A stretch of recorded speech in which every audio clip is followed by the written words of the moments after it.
तो दो लोगों के संबंध में, स्त्री पुरुष के संबंध में, सबसे पहली तो बात यह है कि दो लोगों के संबंध में बराबरी का जो अधिकार दिया जाता है, ये कहीं ना कहीं बहुत गलत है। बराबरी का अधिकार गलत है।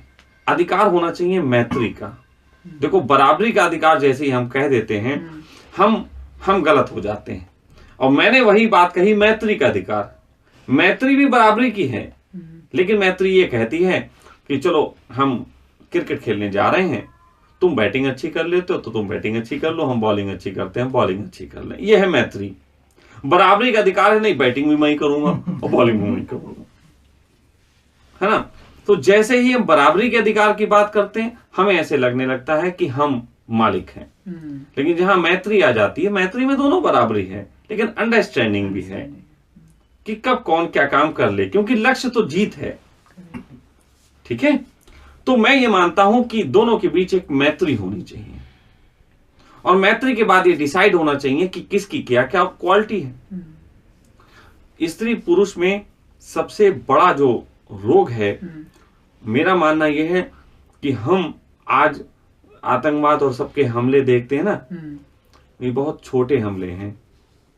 एक आतंकवादी पूरी तैयारी करता है साल भर की, तब वो 100-200 लोगों को मारने की व्यवस्था करता है। लेकिन हर साल जितनी शादियां होती हैं, उन शादियों से जितना उपद्रव पैदा होता है, ये किसी आतंकवाद से कम नहीं है। लाखों शादियां हो रही हैं, लाखों घर में एक दूसरे के साथ आतंकवादियों की हरकतें दिखाई जा रही हैं। तो ये जो है कहीं ना कहीं बहुत बड़ा उपद्रव है।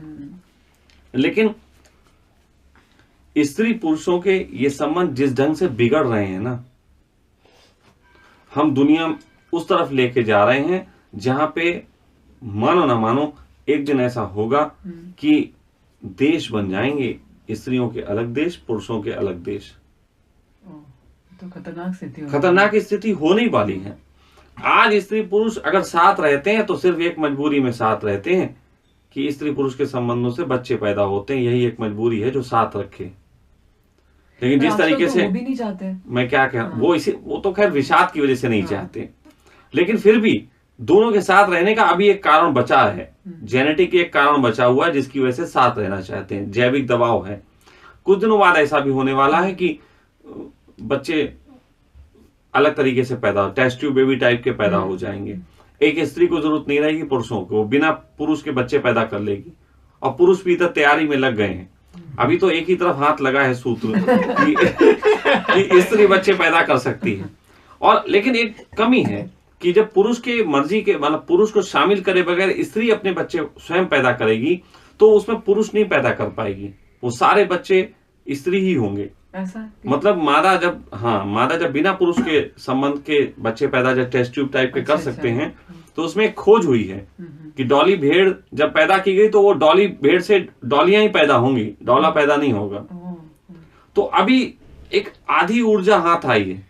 कहीं ना कहीं जिन लोगों ने इस पे बैन लगाया है कि हर लोग इसको नहीं कर सकते, उसका एक रीजन ये भी है कि अभी आधी ताकत के पास ही आई है। तो स्त्रियां तो कल को अपने बच्चे अलग पैदा करने लग जाएंगी, लेकिन पुरुष क्या करेंगे? तो ऐसे में पुरुष प्रजाति विलुप्त हो सकती है। लेकिन मेरा मानना यह है कि आगे चल के कहीं ऐसा हो गया, किसी वैज्ञानिक ने यह भी खोज लिया कि पुरुष भी बच्चे पैदा कर सकता है, बिना स्त्री के कर सकता है, और वो पुरुष पैदा होंगे। तो ऐसे में दो देश पैदा हो जाएंगे कि स्त्री अलग देश बनाएंगे, पुरुष अलग देश बनाएंगे। फिर ये बवाल हो जाएगा। मैं ये इसलिए कह रहा हूं कि स्त्री पुरुषों ने आपस में बहुत तरीके के विषाद पैदा कर लिए एक दूसरे को आरोपण के कारण। सबसे बड़ा जो झंझट है वो ये है कि स्त्री इमोशनल है और पुरुष जो है वो प्रैक्टिकल, वो एक तरीके से सांख्य है और स्त्री काव्य है। अब काव्य और सांख्य में मैत्री थोड़ी सी सीधी सीधी होती नहीं भाई। काव्य और सांख्य में मैत्री नहीं हो पाती। काव्य फिलॉसफिकली बात करता है। जैसे स्वभाव की बात कहें तो वही बात जैसे ओशो ने भी कहा, हम भी कह रहे हैं कि स्त्री कहेगी पड़ोस में बच्चा हुआ, उसकी पायल खो गई, वो देखो ऐसी साड़ी पहने थी, वो बहुत निकट देखती है काव्य में। अब पुरुष देखता है टीवी न्यूज चैनल कि देखो आतंकवादी का हमला हो गया, कि इस तरीके से पॉलिटिक्स में मोदी आ रहे हैं नहीं आ रहे हैं, नोटबंदी हो गई, ये सब चलता रहता है। तो कहीं ना कहीं ये चीजें दोनों की समझ से बाहर हैं। अब कई बार ऐसा होता है, लोग कहेंगे नहीं पुरुषों में भी काव्य होता है। नहीं, पुरुषों में काव्य ऐसा होता है, अंदर चल रहा होता है वाना फक यू, और ऊपर से चल रहा होता है लव यू। लव यू करके वहां तक जाते हैं जहां तक फक यू का चैप्टर आ नहीं जाता। फक यू का चैप्टर आ जाता है, उसके बाद लव यू जरा साइड में हो जाता है ना, और बाकी सब चीजें चलती रहती हैं। शब्द मेरे अशोभनीय हैं, लेकिन अशोभनीय से ही बहुत शोभनीय बात हो सकती है, मैं पहले भी कह चुका हूं। तो अब इसमें कौन सही है कौन गलत कैसे कहें, कौन सही है कौन गलत कैसे कहें। मैं इसको इस तरीके से बोलता हूं कि एक स्त्री के पास भूमि है, पुरुष के पास बीज है। एक स्त्री के पास भूमि है, पुरुष के पास बीज है। भूमि के आधार पे स्त्री को गर्भ धारण के लिए एक अंडा मिलता है, इसके ऊपर जैविक दबाव है, एक उसको अंडा मिलता है महीने में एक बार। पूरी लाइफ में 450-500 अंडे मिलते हैं। लेकिन एक पुरुष को हर सांस के साथ 1000 शुक्राणु मिलते हैं, वो उसके पैदा होते हैं। तो पूरे दिन में औसतन 30 लाख शुक्राणु बोले जाते हैं कि एक पुरुष के शरीर में बन जाते हैं। अब इतने सारे शुक्राणु को लेके कहां जाए, जस्टिफिकेशन कैसे करे। अब हमें जैसे बराबरी का अधिकार सिखाया जाता है, हमें सिखाया जाता है कि तुम भी ईमानदार रहो, तुम भी ईमानदार रहो। ईमानदारी संभव ही नहीं। पुरुष चरित्रहीन ही है, यही उसका चरित्र है। पुरुष की चरित्रहीनता ही उसका चरित्र है। लेकिन कई बार पुरुष की चरित्रहीनता का विरोध कर करके स्त्रियां भी उस स्तर पे पहुंच जाती हैं जहां पे चरित्रवान स्त्रियां भी चरित्रहीनता पे उतर आती।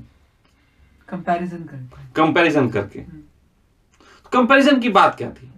देखो एक बार मेरे पास एक लड़की आई, कहने लगी स्वामी जी मैं एक ऐसा पुरुष ढूंढती हूं जो सिर्फ मेरा हो। तो मैंने कहा क्या तू भी ऐसा हो जाना चाहती है उसके लिए कि तू भी बस उसी की हो जाए। कह लेंगे हाँ मैं भी उसी की हो जाना चाहती हूँ, लेकिन मुझे वो मेरा ही हो जाए।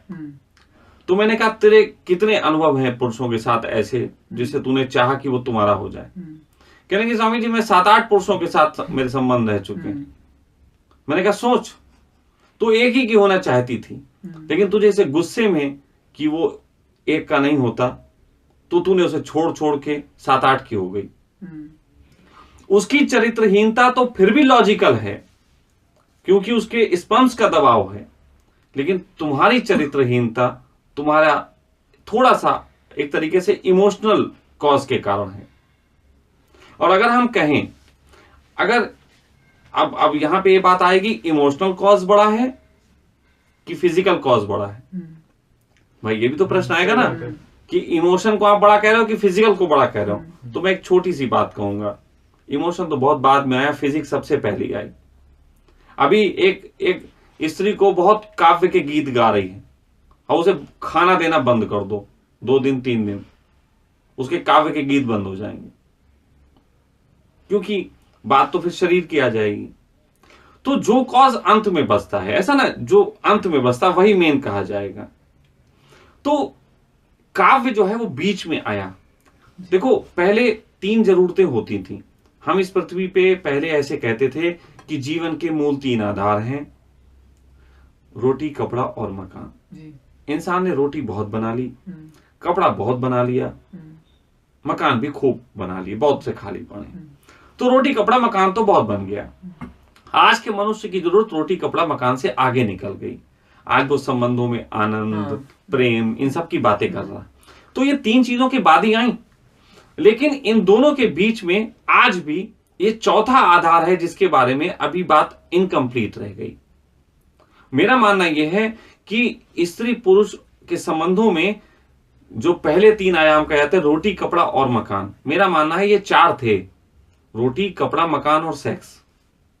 नीड्स हो गए ना सारे। ये नीड्स हैं, वो नीड्स थे।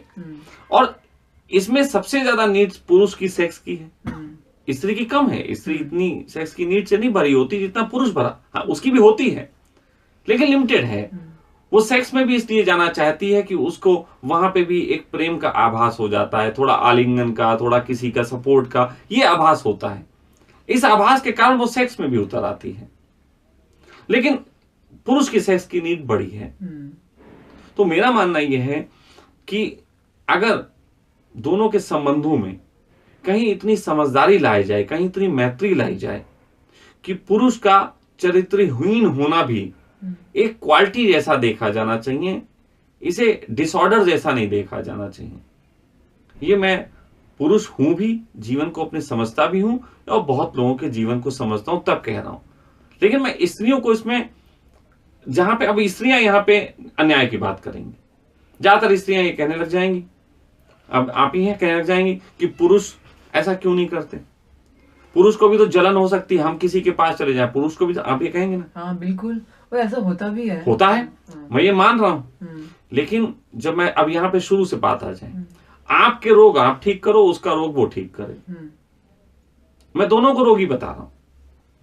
रोग तो जेलसी का ही है ना? रोग केवल जेलसी नहीं, रोग दोनों के अलग अलग हैं, दोनों के अलग अलग हैं। अब मैं ये कह रहा हूं कि जब पुरुष को जेलसी उठे या पुरुष को क्रोध उठे, जेलसी ही क्यों, और भी देखो, क्रोध उठे, सेक्स उठे, है ना, ईर्ष्या उठे, कुछ भी उठे, तो एक पार्टनर को चाहिए कि उसके साथ बैठ के डिस्कशन करे। जैसे एक टीम वर्क होता है, टीम में बैटिंग करने एक आदमी गया, उसने कहा तुम्हारा फर्ज है भैया 50 रन तो मार के आना तभी जीतेंगे, अब तुम ध्यान रखना, तुम्हें स्लो खेलना। ये एक समझाते हैं। अब यहाँ पे वो कह, हमें नहीं मालूम तू जो करके आ, ऐसे काम नहीं चलेगा, टीम वर्क में मिलके। तो मेरा मानना यह है कि जब जिसके रोग बढ़े तो दूसरे के साथ बैठ के एक डिस्कशन करना चाहिए कि यार ये रोग हैं। पुरुष कहे कि यार ऐसा हो रहा है कि मुझे तेरे साथ आनंद नहीं आ रहा, मैं किसी और स्त्री की तरफ आकर्षित हो रहा हूं। तो स्त्री समझे कि क्यों आकर्षित हो रहे, उस पर बात हो सकती है, उसके तरीके निकल सकते हैं कि क्या कारण है, या फिर चलो भाई ठीक है तुम भी चले जाओ, देख लो जाके। कभी स्त्री की कोई बात उठे, स्त्री भावात्मक बात करे।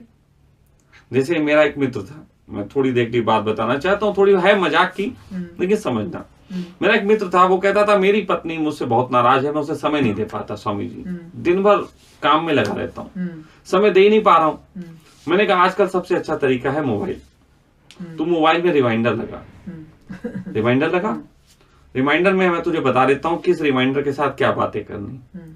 दोपहर में रिमाइंडर लगा, फोन कर, और खाना खा लिया नहीं खाया, क्या खाया आज है, थोड़ी सी बात कर, थोड़ी दोपहर में रिमाइंडर लगाओ। और बच्चे क्या सो गए नहीं सो गए हैं, और वो क्या उसके पढ़ाई चेक कर लेना थोड़ा सा। शाम को रिमाइंडर लगा, हाँ पहुंचेंगे देखो 9 बजे के आसपास, कुछ बना लेना अच्छा सा, है ना, तो और क्या चाट लेता हूँ, थोड़े से गोलगप्पे वगैरह। बोला स्वामी जी इससे क्या होगा, मैंने कहा करके देख। ये छोटे छोटे से रस हैं उसके जो उसे दिए जा सकते हैं, और उसे इससे कोई फर्क नहीं पड़ता कि तुमने गोलगप्पे लाए स्वामी जी के कहे पे लाए, उसके लिए लाए, उसके लिए पर्याप्त हो जाता है, उसे तुमने थोड़ा ध्यान किया। फिर दूसरी बात मेरी चालाकी भी है, यदि आप रोज ऐसा करने लग जाते हैं तो एक दिन ये आपका स्वभाव भी बनेगा, आपके अंदर से केयरिंग आएगी। हो सकता है शुरू में मेरी वजह से करें, बाद में आपको अच्छा लगने लग जाएगा। कई बार ऐसा हुआ, मैंने कई पुरुषों को इस तरीके से जो जुड़े तो थे सेक्स के लिए, लेकिन बाद में उनके अंदर से प्रेम पैदा करवाया। ट्रिकी है, क्योंकि प्रेम जो है वो एक संतुष्टि के बाद आता है। मैं बहुत लोग मेरी वीडियो देख रहे होंगे, और एक बात मैं बता देना चाहता हूं, एक स्त्री और एक पुरुष के बीच सेक्स संबंध की बात आती है, पुरुष के अंदर सेक्स का उतावलापन ज्यादा हो सकता है, स्त्री की मांग हो सकती है कि फोर प्ले की मांग और तरीके की इमोशन या टच इसकी मांग हो सकती। मैं बड़ा स्पष्ट पूछना चाहता हूं और कहना चाहता हूं, क्या आपको नहीं लगता जब मनुष्य पुरुष जो है सेक्स से निपट लेता है, उसके बाद वो ज्यादा अच्छे ढंग से स्त्री को गले लगा सकता है? ये बात अलग की है कि बहुत से पुरुष पलट के लेट जाते हैं, वो तब लेट जाते हैं जब स्त्री उनसे खिसियाहट से बढ़ती। लेकिन अगर उसे सपोर्ट करे, पूरे वक्त सपोर्ट करे, तो पलट के नहीं लेटेंगे, फिर वो शायद अपने कंधे पे लेटाल लेंगे थोड़ी देर के लिए, शांत होकर बच्चे की तरह लेट जाएंगे। तो पुरुष को अपना संतुष्टि मिली और स्त्री को अपनी संतुष्टि मिली, लेकिन आफ्टर दैट भोजन मिलने के बाद, उसके बाद वो चीज उसमें आ पाती है। लोग इस चीज को समझते नहीं। अब स्त्री कहती है कि ये तो एक मेरा शोषण हो गया। आजकल तो एक नई व्यवस्था चली हुई है, वो सरकार ने कह दिया है, कानून बन गया है कि पत्नी की इच्छा के बगैर संबंध बनाना बलात्कार की श्रेणी में। अब भाई आदमी को बलात्कार का ही डर लगा रहे है ना। और बलात्कार का डर क्या, हर स्त्री के घर में एक बलात्कारी घूम रहा है। जिस दिन उसका मूड खराब होगा बलात्कारी हो जाएगा। यार कमाल है, कल तक हम इसको प्रेम की संज्ञा देते थे, अब बलात्कार की संज्ञा मिलने लगी। लेकिन इसमें दोष कानून का इतना नहीं है जितना उन स्त्रियों का है जो सिर्फ झंझट करती हैं, जो सिर्फ लड़ी कि हमें अधिकार नहीं मिला, इन्हें मिल गया, इनको नहीं मिला, इन्हें मिल गया। कानून बेचारा क्या करे, अब उसे स्वामी जी तो है नहीं, वो तो सोल्यूशन की बजाय कहता अच्छा तुम क्या चाहती हो, जबरदस्ती, अच्छा ठीक है लिख दे जाओ, दोस्ती नहीं होगी। तुम्हें क्या चाहिए, संपत्ति में अधिकार चाहिए, लो आदि ले जाओ, तुम चुप रहो बस।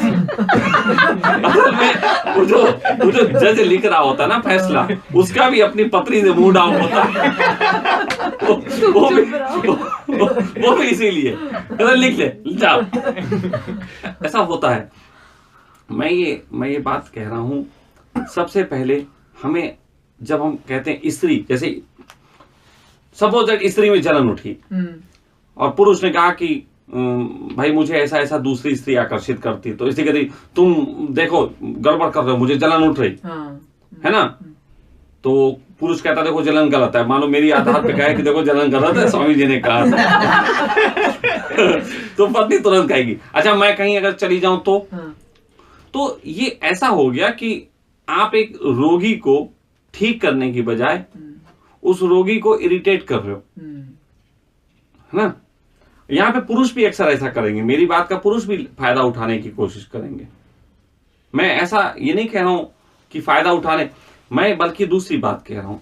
मैं कह रहा हूं कि परसेंटेज बाई पुरुष 98% ऐसे ही होते हैं कामुक, 2% होते हैं जिनका जेनेटिकली गड़बड़ कह लो या शायद इंप्रूवमेंट कह लो। उसके कारण वो लोग अपने संतुष्ट रहते हैं, जैसे चल रहा है। 2% आदर्श है, एक राम एक शंकर, ये आदर्श है।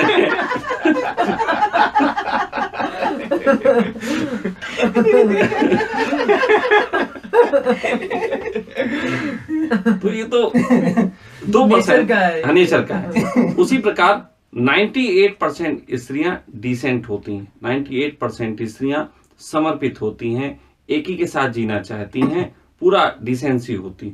2% ऐसी होती हैं जो हनुमान की तरह हो गई होती हैं, उनका फिर वही बात, या तो ग्रो कर गई हैं या नीचे गिर गई हैं, मैं उनके बारे में कुछ नहीं कह सकता। तो 2% इधर भी 2% इधर भी, ठीक है। कारण तो मैं मतलब बीच में रोकना चाहूंगी आपको, ये कहना चाहूंगी कि मतलब स्त्री या पुरुष दोनों एक दूसरे को मतलब पोजेस करना चाहते हैं, और वो डरते हैं कि अगर वो मतलब चले जाएगा तो फिर उनकी हलचल वैसी, मतलब प्यार मुश्किल से मिला था और फिर उनको लगता है इसकी वजह से कहीं और दूरियां ना आ जाए। ये एक बहुत बड़ा एक मतलब सोच मतलब है जिस कारण से मतलब डिफरेंसेस आने। देखो ऐसा है, पहली बात तो है कि अगर आदमी को सोना ना मिला हो, सोना, तो उसको पत्थर भी होता है तो वो कहता है इसे भी बचा के रख लो। सच बात तो यह है कि जब आप खुद बहुत स्पष्ट कह रहे हो, अपनी बात में नोटिस करना, आप कह रहे हो कि जो कुछ मिला है प्रेम वो भी ना खो जाए, जो कुछ मिला है। अभी आप ही कह रहे हो जो कुछ थोड़ा बहुत, ये प्रेम मिला ही नहीं, प्रेम तो पूरा ही मिलता है, जब मिलता है पूरा ही मिलता है। थोड़ा बहुत मिला तो वो कभी कभी मिल जाता है, थोड़ी बहुत देर के लिए, वो उसकी बात कर रहे हो।